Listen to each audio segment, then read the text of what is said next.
Hey, how's it going, everybody? Welcome to Free Beat. Really quick, if you're new around here, please consider subscribing to the channel. I do upload new videos every single day involving some kind of synthesizer or drums, or it's something fun. Then you can hit that bell, turn on notifications, that way you'll never miss another video. Anyway, today we're doing something a little different. We do have the OPZ right here. If the camera will... Sorry, I'm really bad at videos. There we go. Got the OPZ. But what we're going to do is actually, I'm going to show you guys how to load some samples onto the OPZ, and then we're going to play around with them. The samples I've got are kind of special. They're in this folder right here.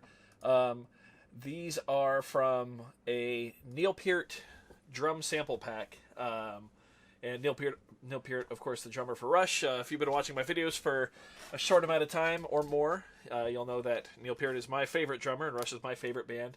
So a few years back, I bought the Neil Peart sample pack, and I played it with electronic drums for a couple projects, which was super fun.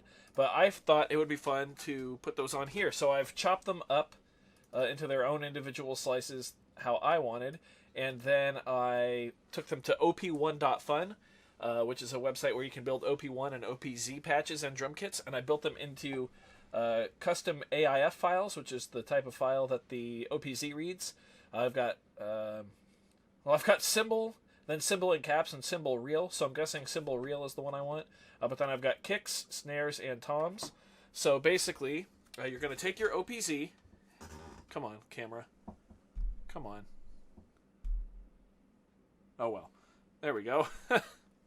You're going to take your OPZ, you're going to take the cable that came with your OPZ, it's type A to type C, you're going to plug that into your computer, which I will do up here. Then you're going to hold, I believe, track, and as you hold track, you're going to turn on the OPZ. And then the LEDs are all going to be green. I don't really need it plugged in for this, the audio. Then you're going to take the USB cable, whoop. You're going to take your USB cable and you're going to plug it in, and instantly we'll see here that I can open up the OPZ right here. So then all you do is you go to sample packs, and then you can see here is a folder for each of the tracks on here. So we've got kick, snare, percussion, FX, bass, lead, arpeggio, and chord. So let's start with the kicks. So we're going to open the kick folder, and then you can see there's 10 different slots here. These are for your different banks. So when you hold down the track button and then you press bass drum, you'll see the numbers 1 through I think 4 it is for bass drums light up. Well, 5, 6, 7, 8, 9, 10 are all user sample slots. So we can take, I don't think there's nothing in number 10. So we're just going to take our kick file, our AIF file, and drag it right there. Okay, now we're going to go back. We're going to do the same for snare. Whoop. Sorry. We're going to do the same for snare. I'm going to put it in slot 10, so I don't think there's anything there, right? Then we're going to go to percussion, which would be cymbals. And I'm going to put the cymbal one right there. Then we're going to go back. And effects, I'm going to put the toms there. And there is something in slot 10. Let's go ahead and wipe it. Why not? I think when the file is like that, user and then a bunch of numbers, I think that means it's a something you actually sampled with the the onboard mic on the OPZ. So there we go. Now we've got our drums in there. So now you can go to your OPZ and eject it. And the LEDs will flash blue, and then it'll do the power up animation, and then you're good to turn it off and unplug it. So now I'm going to put it over here in the usual place, and we're going to go play around with those samples. Sorry, real quick before we dive into this, a couple times in this video, I'm actually done filming it, but a couple times I accidentally bumped my audio interface, and my USB-B cable in the back is going out, and it does unfortunately make a couple pops towards the end of this video, and maybe in the middle. I haven't really looked at the whole audio file yet, but won't happen again. Sorry. Alright, so here we are at the OPZ. You'll notice I've actually set it on the OPZ box to avoid the scraping, scratching sound that we all hate. So, yeah, let's dive right in here. So, we've got blank track selected, so I don't mess with any of my current projects. But if we go to the kick drum, you'll see, so there's the 4 normal banks, and then we do have the last one, number 10 is selected. Now I believe in this sample, there's only one kick drum sample, which is just kind of like that. Now you'll also notice though, when I tap it, it doesn't play the whole thing. You have to hold it. So there's a way to get around that, and you hold track, and it's one of these knobs. I believe it's the blue one needs to go all the way to the right. Yep. So now when I tap it, it plays the whole sample. So let's go to the snares, and once again we can go to bank 10 here. You'll see we have 4 different snares. And again, we'll need to hold down the track select button and then spin the blue wheel all the way to the right. And the blank slots just have that like basic tone there. So now let's go to track 3, which is the hi-hats, and we'll go to bank 10. You'll see a pretty good amount of cymbals actually. I love that China. So again, we hold track.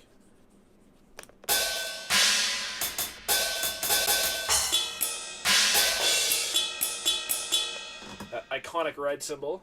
All right, now we'll go to number 4, or the effects track, and then the last bank. And we've got a couple different toms here. For some reason, I don't think I used them all.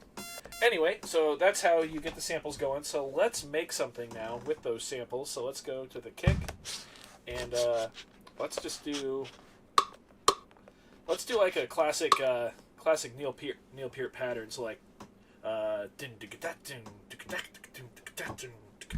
like something like that, like the middle section of YYZ or something like that. So for tempo, let's go like 140 maybe. It's a little fast. 135. There we go. Okay. So let's start out by putting our bass drum on 1, and there we go. Do do do do do do that do do do that. There we go.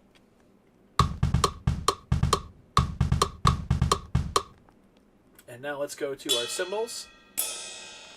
Whoop. And we'll just do the normal ride. Ding. Like. Hang on, now I gotta think.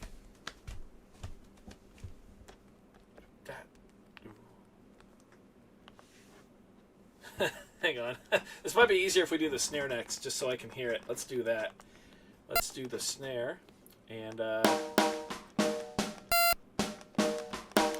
think I want that heavy rim shot.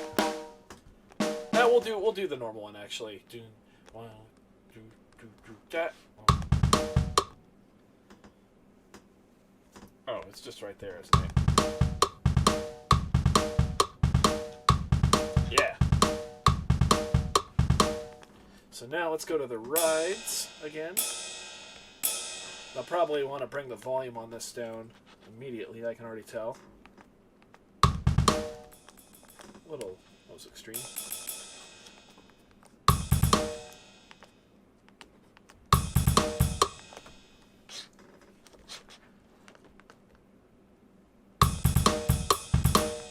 Okay. I think this is it.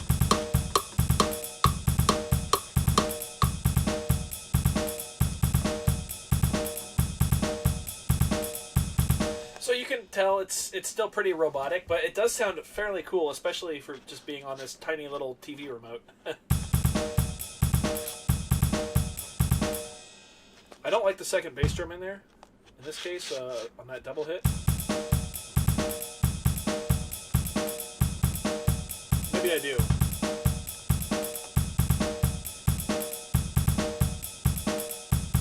Yeah, we'll leave it. Alright, now let's go to the ride cymbal and let's add some bell in there. We're gonna put it right there.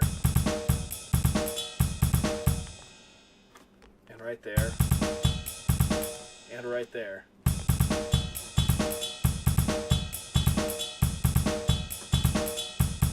That's pretty good. And we can do all sorts of things, like, you know, you can still layer. We can put that rim shot in there if you want. We can hold the trigger down and do both. So we have the rim shot and the normal hit.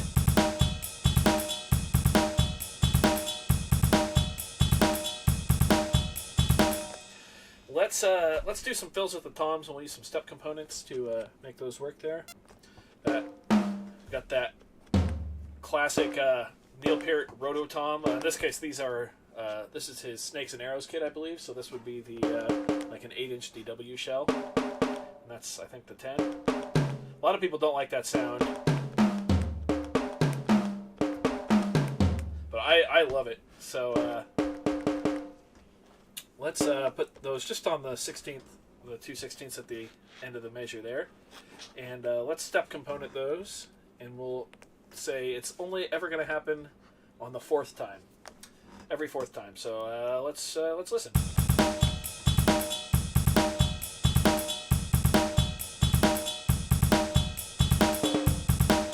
Ooh, so now we need to go into the ride cymbal, and we need to say that this one is not going to happen every 4th time. So to do that, you just keep pressing the time you want to work with. In that case, every 4 measures. But 1, 2, and 3 are flashing, which means that it's going to trigger the 1st through the 3rd time and then skip the 4th. Because it'd be kind of difficult to play the ride cymbal and that tom at the same time. I mean, you could do it, but it wouldn't sound as forceful as doing it deliberately with 2 hands. So let's listen again. 2nd time, 3rd time. Here we go. This time, 4. There we go.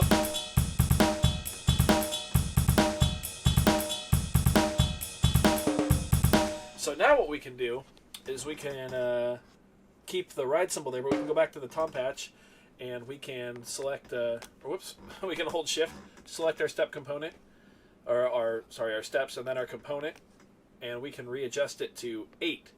Oop, the sun just came out super bright. That's the brightest I've ever seen it in here. Sorry if it messed with the lighting. So now we can say to only do that on the every 8 times.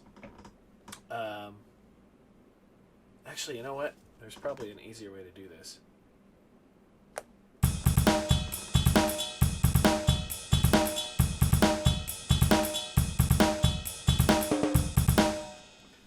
Let's see here. There's another step component, I think, that lets us do a random note. And since we're on the tom track, we can have it hit every, or just completely random note. So yeah, we'll select these 2. And it does happen every 4th time. I believe this one right here, the E in the middle of the keyboard, is also a step component for random. So let's see here. See what happens. Here we go. Oh, so the problem there is it will treat the whole patch like it's the full array of samples. So there's a chance it'll play those, but more than likely it's going to play one of those since they span the keyboard. So maybe we take that step component off. So to do that, we hold shift, select the steps, and then deselect that component. You'll see that our other component is still selected. So now, instead, if we want to do a different fill, we can just copy this pattern, put it into slot 2, and head over to step 2 by holding project and selecting the pattern there. Sorry about that, the memory card got full again. Once again, let that happen. Anyway, so we just copied our pattern into a new, or copied that original pattern into a new slot, into slot 2, and we're going to come up with a new drum fill, and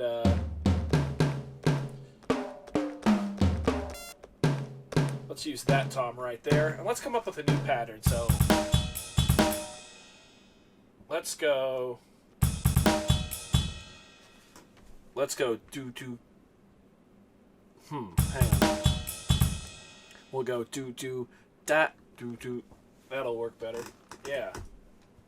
But we could do 2 different toms here actually. So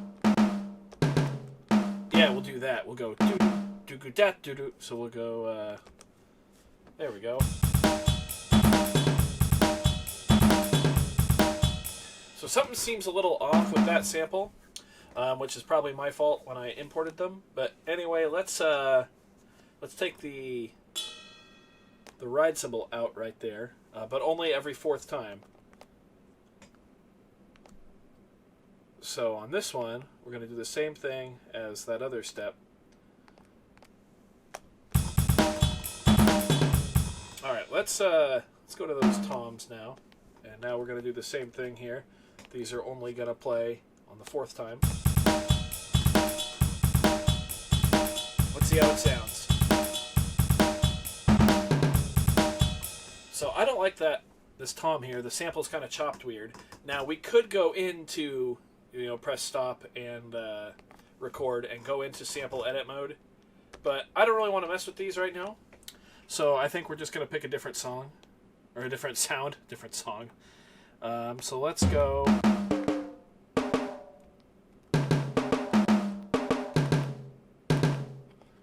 Let's take these out. Actually, let's take everything out. We'll do that. We'll see if these work. So for this one, we're going to go right there. And then for the end, we're going to do the really low one. Let's make sure we set the step component here every fourth time. Let's see how this sounds.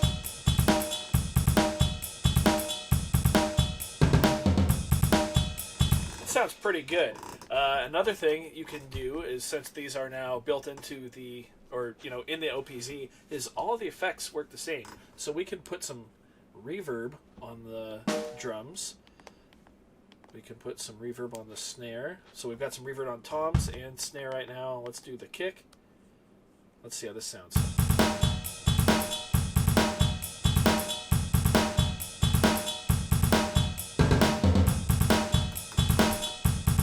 Sounds pretty massive, actually. Might have gone a little overboard, but coming from such a small, little device, pretty crazy the stuff you can do with this thing. We didn't put it on the cymbals, that's right. Take it down just a little.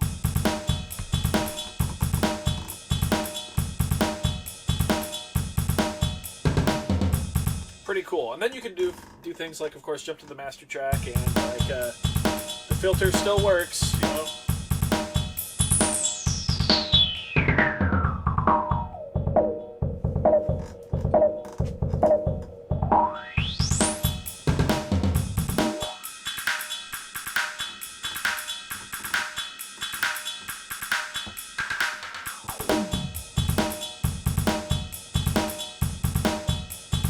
So I always forget what these are. Chorus and overdrive maybe? I can't remember. But all this stuff still works.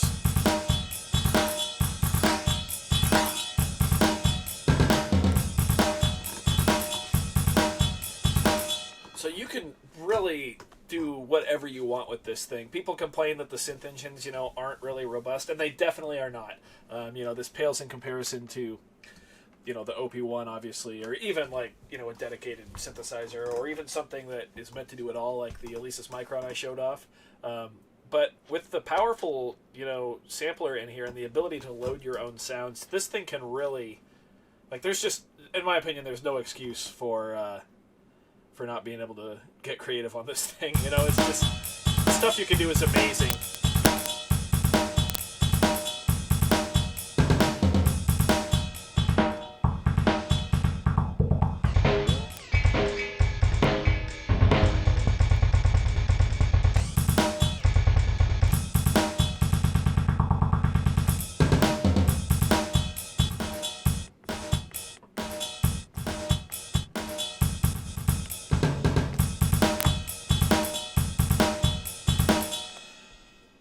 And then, all you got to do is just, then